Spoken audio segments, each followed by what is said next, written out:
Asıl soru şudur. Bir olup o zulmü durdurmaya mı çalışacağız?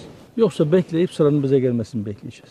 Beklersek birer birer evet bugün Filistin, ardından işte Lübnan, sonra Suriye, sonra belki Türkiye ya da İran ya da Irak. Ama parça parça o arz-ı me'ud dedikleri bütün o topraklarda yaşayan bütün insanları oradan kovmak ya da her yönüyle ve tam manasıyla kendilerine tabi kılmak için adamlar durmayacaklar. Yani kınamayla, yalvarmayla, lütfenle, rica ile adamların durmayacağı çok belli. Buna rağmen eğer biz ne yapalım yapacak bir şey yok. Bizim elimizden bu gibi sadece kınayacağız dersek dediğim gibi bu hal böyle 40 yıl 50 yıl daha sürgüt devam edecek. Aslında oradaki insanlar gıda ve su ve ilaç yokluğundan dolayı çoluk çocuk kadın hasta, yaşlı, ölümü bekliyorlarsa ya da ölmeye başlamışlarsa yürekli birkaç tane lider, birkaç tane ülke çıkıp uluslararası hukuka göre bu insanların gıdaya ve insani yardıma ihtiyaçları var ve bu yardımları ben gönderiyorum. Ben bu yardımları resmi görevlilerim eliyle gönderiyorum. Benim oraya gönderdiğim resmi görevlerime bir tek mermi atılmasını da savaş sebebi sayıyorum diye 3 tane ülke, 5 tane ülke çıkarsa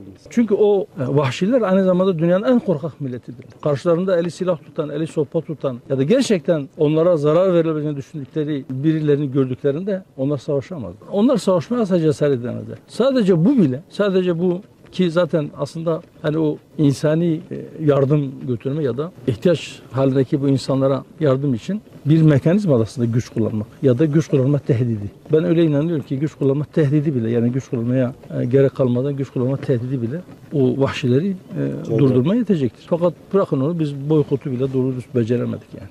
Yani dostlarıyla uğraşanlar düşmanlarıyla savaşamazlar. Biz Allah-u Teala'nın kardeş kıldığı kişiler olarak biz birbirimizle uğraşmakta bitap düşmüşüz. Şu hale bakar mısın? Televizyonları açıyorsun. Filistin'de her gün insanlar açlıktan ölecek duruma gelmişler.